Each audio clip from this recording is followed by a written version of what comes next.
পরে কোথায় কি করছিলেন?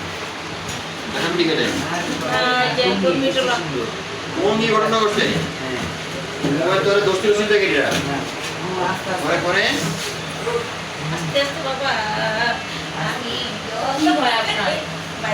অনেকগুলো তালা দিয়ে মারছে, মাথা তালা দিয়ে মারছে। তালা দিয়ে স্ট্রোক করছে, দুজন পিছতে গেছে। তোরে তুই যখন এটা করছিস ভাই আরেকজন নিয়ে দাও। আর প্রথম দুজন ছিল, হ্যাঁ।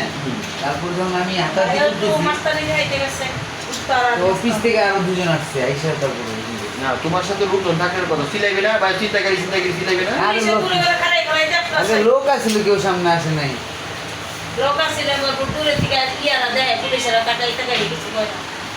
ধ্বংস করে দিয়ে গেছে, আরো ধ্বংস হবে।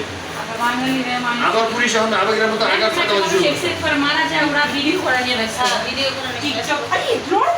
কোথায় গেছিল পরে? তুমি হাসপাতাল নিতে নিতে গেছো?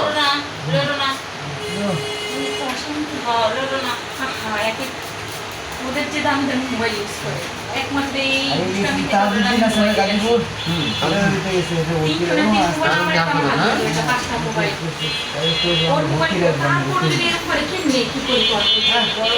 মাথা লড়াও না।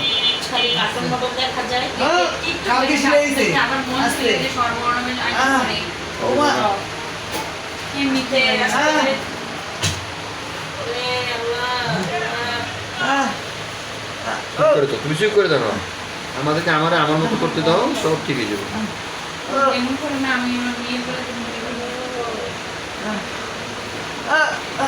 আরে বাবা রে, ভিতরে ইনফেকশন আছে, দেখতে হবে না? আনছোস আমার জন্য সরকারি হাসপাতালে গেছো, আমরা বেসরকারি ভাবে একটু ভালো করে দেখে দিই। তোরে ড্রেসিংটা ভালো না করলে পরে তো কবে ভাই আমার টাকা নিলে আমার কাজটা সুন্দর হলো।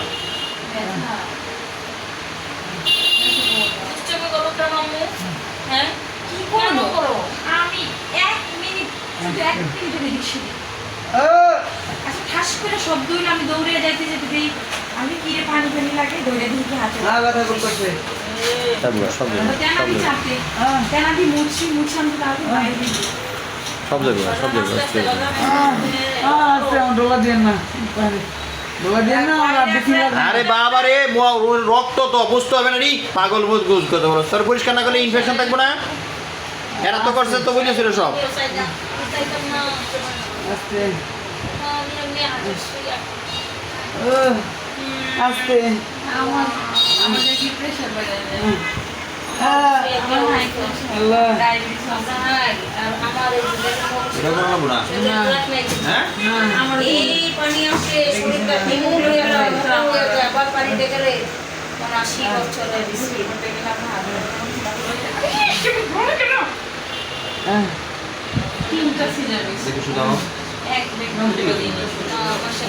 আরে বেটা, এটা ড্রেসিং করতে গিয়ে একটু একটু কামড় দিবেই, যে ওষুধটা মেডিসিন দিলে কামড় দেয়। পাগল জ্বলছে আমি আশা পাওয়া যায় না।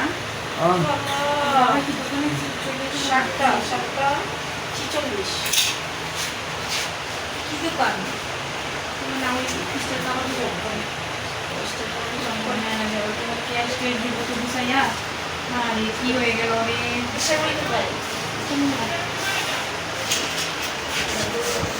শ্বশুর বাড়ি না বাপের বাড়ি? বাপের বাড়ি ছিল, শ্বশুর বাড়িটা ব্রাহ্মণবাড়িয়াতে একই ছিল। ব্রাহ্মণবাড়িয়ার কথা বল, আখড়া আজমপুরে। হ্যাঁ, আমাদের নাসিরনগর ভাই ব্রাহ্মণপাড়া আছে, একটা হচ্ছে ব্রাহ্মণবাড়িয়া।